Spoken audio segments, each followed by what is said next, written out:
الحمدللہ کفا وسلام علی عبادہ الذین اصطفیٰ اما بعد فاعوذ باللہ من الشیطان الرجیم بسم اللہ الرحمن الرحیم قل یا عبادی الذین اسرفوا علی انفسہم لا تقنطوا من رحمت اللہ ان اللہ یغفر الذنوب جمیعا انہ هو الغفور الرحیم وانیبوا الی ربکم واسلموا له من قبل ان یاتکم العذاب ثم لا تنصرون واتبعوا ما انزل الیکم ربکم واتبعوا احسن ما انزل الیکم ربکم من قبل ان یاتکم العذاب بغتۃ وانتم لا تشعرون صدق اللہ مولانا العظیم۔ حضرات سامعین، بزرگوں اور دوستو، توبہ کی مجلس ہے۔ مغرب سے پہلے بھی مختلف چیزیں آئی، ابھی مہمان تشریف لانے والے ہیں، تو اشتیاق صاحب نے کہا جب تک آپ کچھ عرض کر دیں۔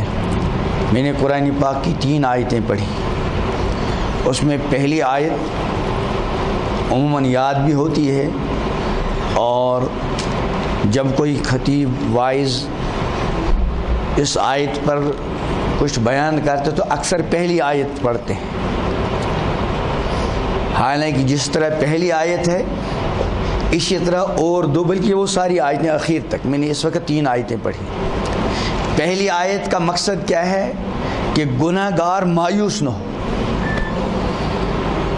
گناہ گار مایوس نہ ہو۔ بعض مرتبہ ہوتا ہے کہ انسان سے گناہ ہوتے ہو اب وہ چاہتا ہے توبہ کرنا، لیکن اس کے سامنے اس کے گناہ آ جاتے ہیں تو اس کی ہمت ٹوٹ جاتی ہے، وہ آگے بڑھ نہیں پاتا۔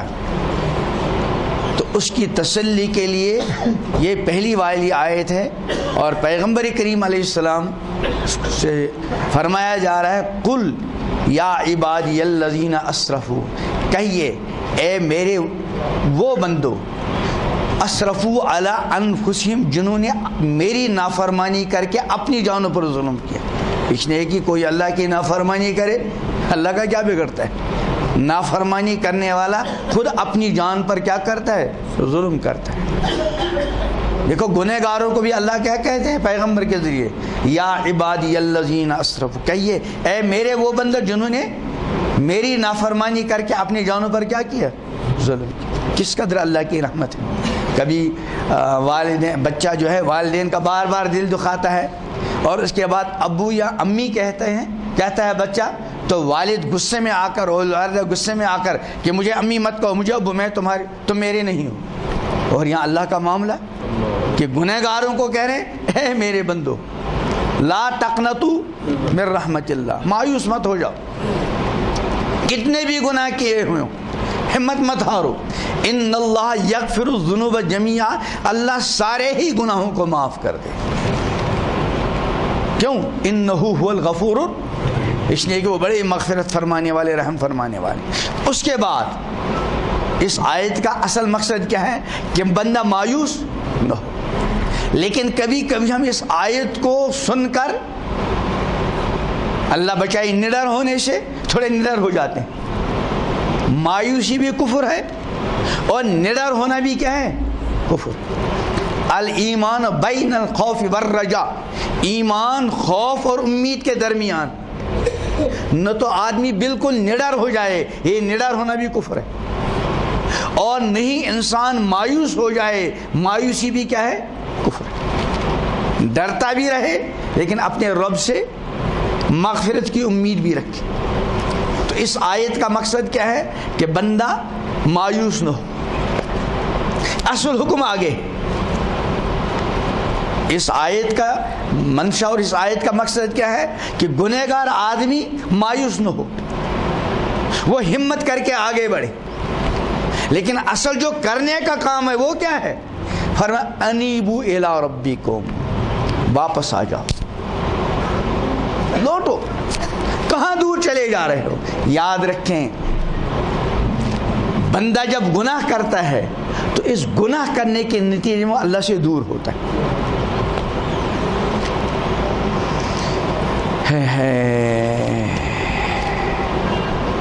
اب یہ قرب اور دوری، اللہ اس کو سمجھنے کی توفیق عطا کرے۔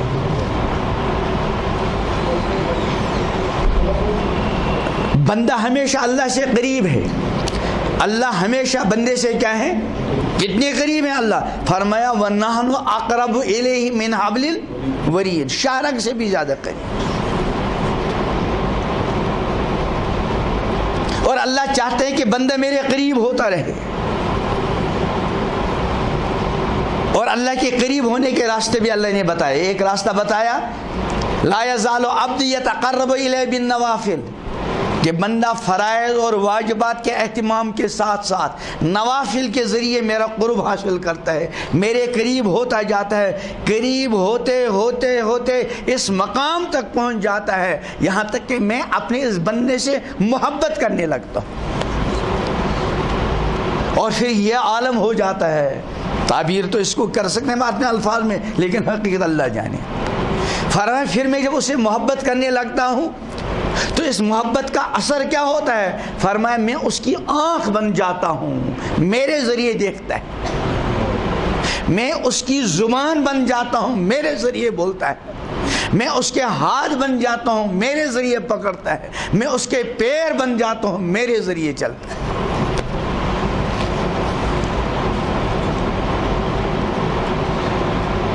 اللہ کے قرب کے راستے، اللہ اکبر، کوئی انتہا نہیں. زندگی بھر بندہ اللہ کو قرب حاصل کرتا رہے.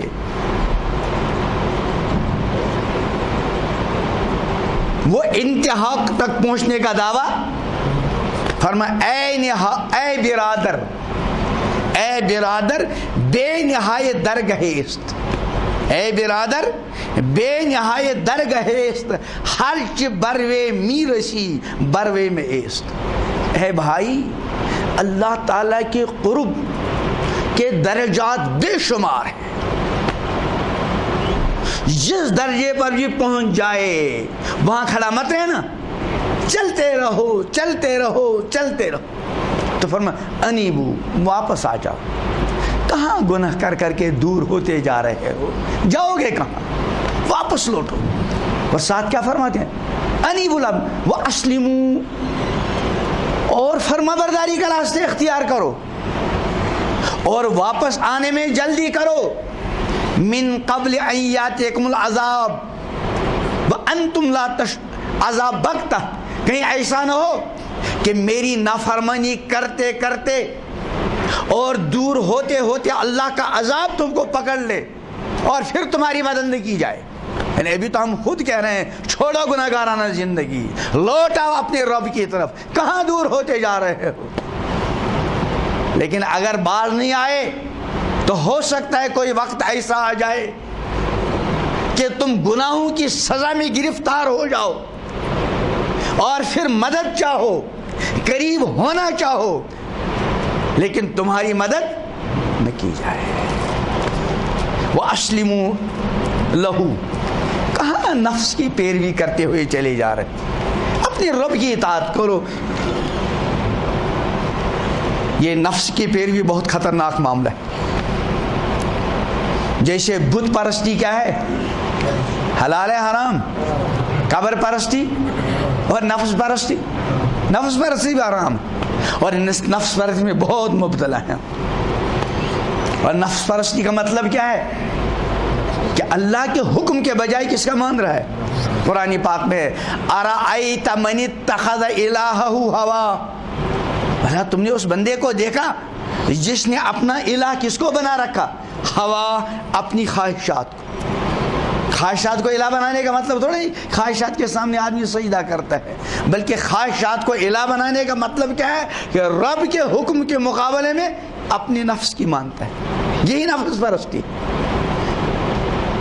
کبھی آنکھوں کے ذریعے نفس پرستی میں مبتلا ہو گیا، کبھی موبائل کے ذریعے، کبھی غلط تعلقات کے ذریعے، کبھی حرام کمائیوں کے ذریعے، کبھی حرام خرچوں کے ذریعے، کبھی دوسروں کے حقوق ہڑپ کرنے کے ذریعے. یہ سب چیزیں نفس پرستی کی چیزیں. اور یاد رکھیں ہمارا سب سے بڑا دشمن کون ہے؟ اور گناہ جو بھی کراتا ہے کون کراتا ہے؟ ہمارا نفس. ان النفس لامارۃ بالسوء. حالانکہ سب سے بڑا دشمن کون ہے؟ نفس. یہ ایک ایسا دشمن ہے کہ اللہ تعالیٰ نے بالکل واضح الفاظ میں ارشاد فرمایا کہ جو اپنے اس نفس دشمن پر غالب آ جائے اور اس کو لگام کسے اور اس کو غلط قسم کی خواہشات سے روکے، فَإِنَّ الْجَنَّةَ هِيَ الْمَأْوَىٰ، فوراً اس کا ٹھکانہ جنت ہے. وَأَمَّا مَنْ خَافَ مَقَامَ رَبِّهِ، جو اپنے رب کے سامنے کھڑے ہونے کے سلسلے میں ہمیشہ ڈرتا رہا، ہمیشہ اس کو یہ اشتزار ہے اور یہ عقیدہ اس کی زندگی میں، اس کے دل و دماغ میں بیدار ہے کہ ایک وقت آنے والا ہے مجھے اپنے رب کے سامنے کھڑے ہو کر اپنی زندگی، جوانی، کمائی، خرچ اور اپنے علم کا حساب دینا ہے. اور اس ساری سوچ کا اور اس سارے عقیدہ کا ایک اثر بیان کیا اللہ پاک نے، وَنَهَى النَّفْسَ عَنِ الْهَوَىٰ، بس ایک کام کیا، اپنے نفس کو غلط قسم کی خواہشات سے روکا. فَإِنَّ الْجَنَّةَ هِيَ الْمَأْوَىٰ، فوراً اس کا ٹھکانہ جنت. صرف ایک نفس، اور جہاں بھی دیکھیں گے سارا مسئلہ اس نفس کا ہے. اسی لیے امام الانبیاء حضرت محمد عربی صلی اللہ علیہ وسلم نے عقل مندی اور بے وقوفی کا معیار اسی نفس کو قرار دیا. فرمایا الکیس من دان نفسہ، عقل مند. آج کل عقل مند کے ہم نے الگ الگ زاویے مقرر کیے ہیں اور الگ الگ عقل مندوں کی تعریف کی جاتی ہے، لیکن امام الانبیاء حضرت محمد عربی صلی اللہ علیہ وسلم کے فرمان سے عقل مندی کا مدار بس نفس پر. فرمایا الکیس من دان نفسہ، عقل مند سمجھدار وہ ہے جس نے اپنے نفس کی لگام کسی، اپنے نفس کو قابو میں رکھا اور نفس کو کی لگام کس کر اور نفس کو قابو میں رکھ کر وَعَمِلَ لِمَا بَعْدَ الْمَوْتِ، ماں بعد الموت کی تیاری میں لگ گیا. ماں بعد الموت کی تیاری کو بعد میں بیان کیا، لیکن نفس کو کنٹرول میں رکھنے کو پہلے. جب تک نفس کی لگام بندہ نہیں کسے گا، جب تک نفس کنٹرول میں نہیں آئے گا، آخرت کی تیاری بڑا مشکل مسئلہ ہے.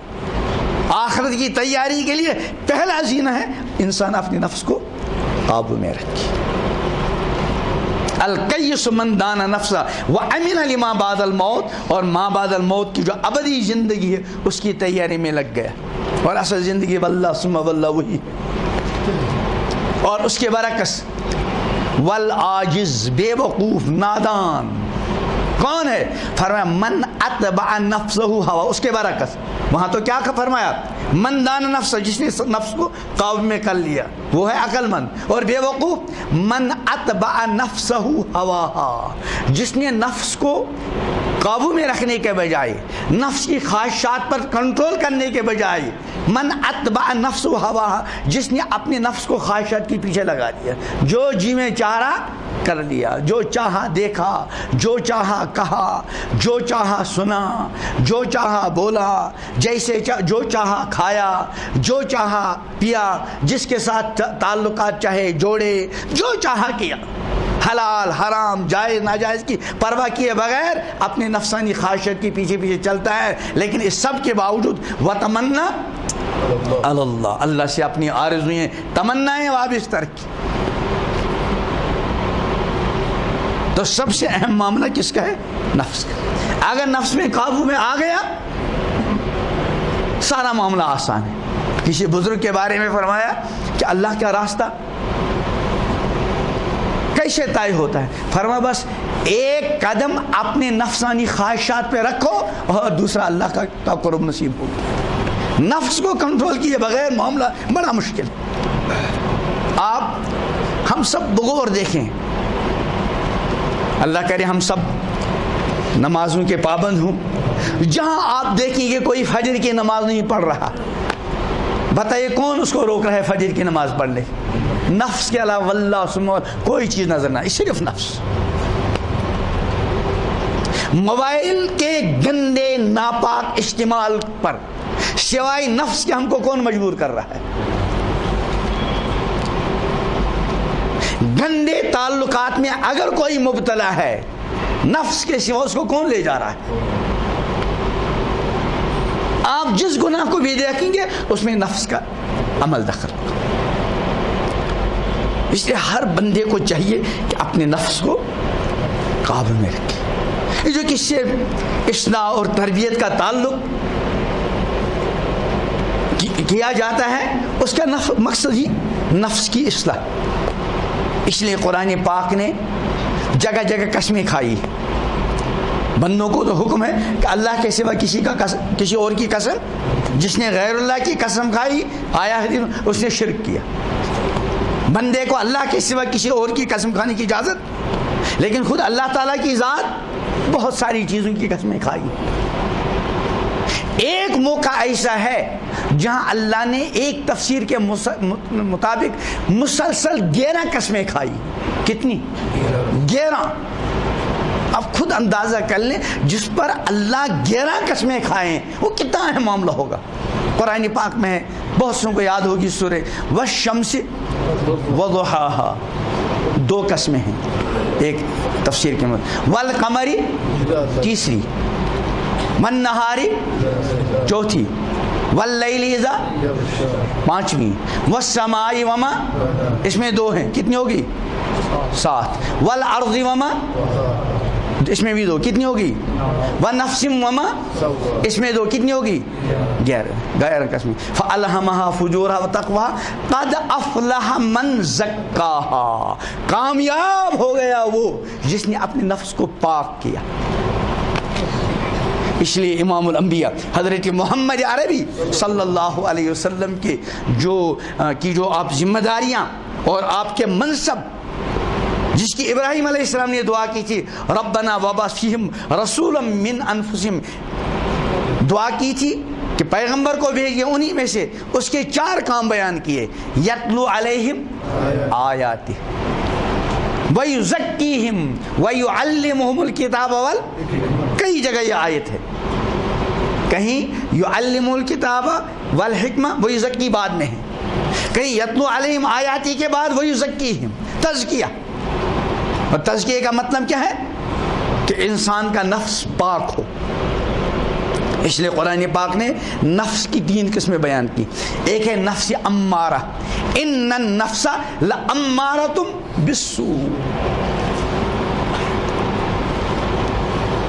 جب انسان گناہ کرتے کرتے کرتے گناہوں کا عادی بن گیا، اور جس کو میں مغرب سے عرض کر رہا تھا وہ بھی حص گنہگار بن گیا، اب اس کا نفس جو ہے امارہ بالسوء ہو جاتا ہے. دوسرا درجہ نفس کا ہے نفس لوامہ. قرآن پاک نے قسم کھائی ہے، لا اقسم بیوم القیامہ ولا اقسم بالنفس نفس لوامہ کس کو کہتے ہیں؟ کہ بندے سے گناہ ہو گیا لیکن اب اندر ہی اندر اس کا نفس اس کو کیا کر رہا ہے؟ ملامت کر رہا ہے. عام طور پر ایمان والے کا نفس جو ہے نفس لوامہ ہوتا ہے. شروع میں امارہ نہیں ہوتا، شروع میں تو بچہ معصوم ہوتا ہے. اللہ اکبر. جب ہم پیدا ہوتے ہیں تو گناہوں سے پاک. اور تیسرا نفس جو ہے نفس مطمئن. تو بہرحال ہم سے جو بھی گناہ ہوتے ہیں اس میں سب سے زیادہ عمل دخل کس کا ہوتا ہے؟ ہمارے نفس کا. ہم کو چاہیے کہ اپنے نفس کو قابو میں رکھیں. میں چونکہ حضرت کے انتظار میں تھا، حضرت تشریف لائے، انشاءاللہ حضرت کی نصیحت ہم سب کے لیے مفید. میں نے مغرب سے پہلے بات کی ہے، آپ تشریف نہیں اس لیے